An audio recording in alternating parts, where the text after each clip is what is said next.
مساء الخير. احنا يعني معانا ندى النهارده. تمام. ندى كانت عندها قصر نظر في العينين وكان عندها استجماتيزم في العينين. في بعض حالات الاستجماتيزم بالفحوصات بتاعتنا بتبقى بنحس انها محتاجه عمليه اسمها الفيمتوليزك التفصيلي اللي هو اسمه كونتورا فيجن، او اللي هو بصمه العين اللي هو بياخد بيانات القرنيه بتاعتها هي مخصوص وبننزل الليزر حسب البصمه بتاعت العين بتاعتها، وده بيضمن لنا احسن كواليتي في الرؤيه بعد العمليه.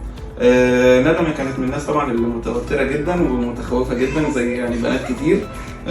بس يعني هي هتقول لنا بقى انت يعني بما انك كنت متوتره وكده، انت كانت التجربه قبل العمليه يعني اللي انت كنت متخيلاه ايه، وجوه العمليه الدنيا كانت ماشيه ازاي؟ لا انا كنت متخيله ان انا هبقى مرعوبه اكتر من كده كمان، بس هو اللي كان بيطمني الصراحه صوت حضرتك. يعني حضرتك لما بتقولي احنا هنعمل ايه وكام ثانيه وبتعدهم لي وكده، ده الصراحه كان مطمني قوي. تمام. وحتى يعني كان حتى الستاف كان يعني مهتم بيا قوي. عصتي ولا كان بنعمله.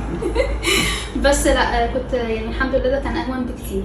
تمام. بس بعد العمليه بقى لا انا ما كنتش بشوف خالص. يعني الناس كانت بتزعل مني طبعا، انا ما بسلمش عليها في الشارع، بس بعد كده لا بقيت بشوف. يعني بعدها بيومين على طول بقيت بشوف يعني الحمد لله، وبقيت الرؤيه اوضح بكتير كاني حاطه لينسز. تمام. بس ان شاء الله. طيب احنا التعافي بتاع العمليه، احنا النهارده عملنا العمليه، انت حسيتي النظر بدا يتحسن معاكي بعد قد ايه من العمليه؟ يعني بعد يومين. يعني اول يوم طبعا بيبقى صعب شويه ان انا افتح عيني كده ليله العمليه. ليله العمليه، انما لا بعدها بيومين كانت الدنيا بدات تبقى اوضح. يعني كل يوم بيوم الدنيا تبقى اوضح كمان من الاول. تمام. بس احنا من تاني يوم قدرتي ان انت لا انا كنت بمسك الموبايل من تاني يوم. طب كويس. تمام. يعني متشكرين جدا، واحنا يعني بجد ليكي شكرا جدا والله.